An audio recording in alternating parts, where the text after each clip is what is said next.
السلام علیکم. Welcome to Fahmi Arabic YouTube channel.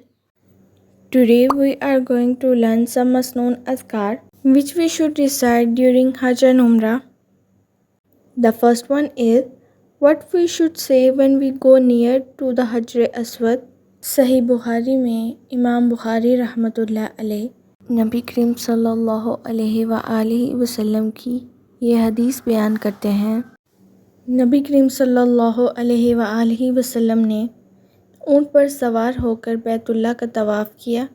جب آپ صلی اللہ علیہ وآلہ وسلم حجر اسود کے پاس آتے تو اس کی طرف اپنے پاس موجود کسی چیز کے ذریعے سے اشارہ کرتے اور اللہ اکبر کہتے.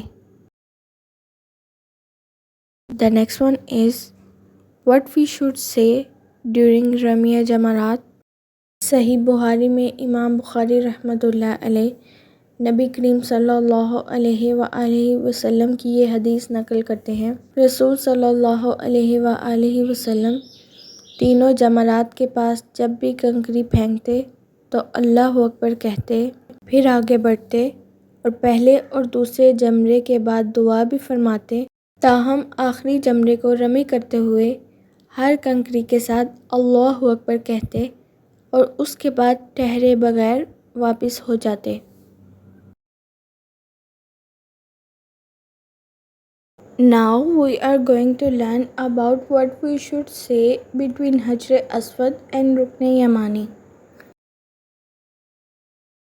سنن ابو داؤد میں امام ابو داؤد رحمۃ اللہ علیہ حضرت عبداللہ بن صائب رضی اللہ تعالیٰ عنہ کے حوالے سے بیان کرتے ہیں کہ میں نے نبی کریم صلی اللہ علیہ وآلہ وسلم کو رکن یمانی اور حجر اسود کے درمیان یہ دعا پڑھتے ہوئے سنا: ربنا آتنا فی الدنیا حسنۃ وفی الآخرۃ حسنۃ وقنا عذاب النار. اے ہمارے رب، ہمیں دنیا میں بھی بھلائی عطا فرما اور آخرت میں بھی بھلائی عطا فرما اور ہمیں آگ کے عذاب سے بچا. آمین. What we should say when we go to مزدلفہ. صحیح مسلم میں امام مسلم رحمۃ اللہ علیہ نبی کریم صلی اللہ علیہ وآلہ وسلم کی یہ حدیث بیان فرماتے ہیں کہ نبی کریم صلی اللہ علیہ وآلہ وسلم قصوہ پر سوار ہو گئے. جب مشعر حرام پہنچے تو قبلہ روح ہو کر یہ دعا پڑھی: اللہ اکبر لا الہ الا اللہ، یعنی اللہ تعالیٰ سب سے بڑا ہے اور اللہ تعالیٰ کے سوا کوئی معبود نہیں. آپ صلی اللہ علیہ وآلہ وسلم یہ کلمات توحید کہتے رہے، خوب روشنی ہونے تک یہیں ٹھہرے رہے، پھر سورج نکلنے سے پہلے ہی یہاں سے روانہ ہو گئے. What we should say when we walk to Safa and Marwa. صحیح مسلم میں امام مسلم رحمۃ اللہ علیہ نبی کریم صلی اللہ علیہ وآلہ وسلم کی یہ حدیث نقل کرتے ہیں کہ جب نبی کریم صلی اللہ علیہ وآلہ وسلم صفا کے قریب ہوئے تو فرمایا: ان الصفا والمروۃ من شعائر اللہ ابدا بما بدأ اللہ بہ.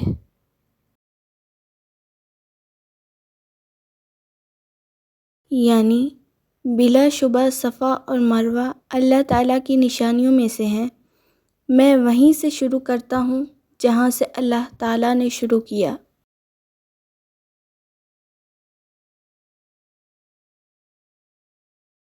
Today we are going to learn the dua of Yom Arafah.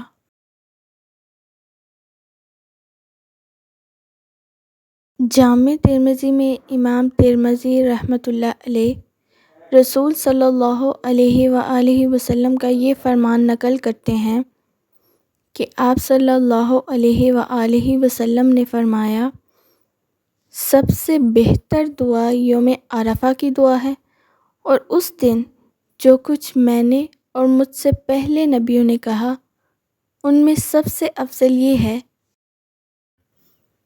لا الہ الا اللہ وحدہ لا شریک لہ لہ الملک ولہ الحمد وہو علی کل شیء قدیر، یعنی اللہ تعالیٰ کے سوا کوئی معبود نہیں، وہ اکیلا ہے، اس کا کوئی شریک نہیں، اسی کی بادشاہت ہے اور اسی کی تعریف ہے، اور وہ ہر چیز پر قدرت رکھنے والا ہے۔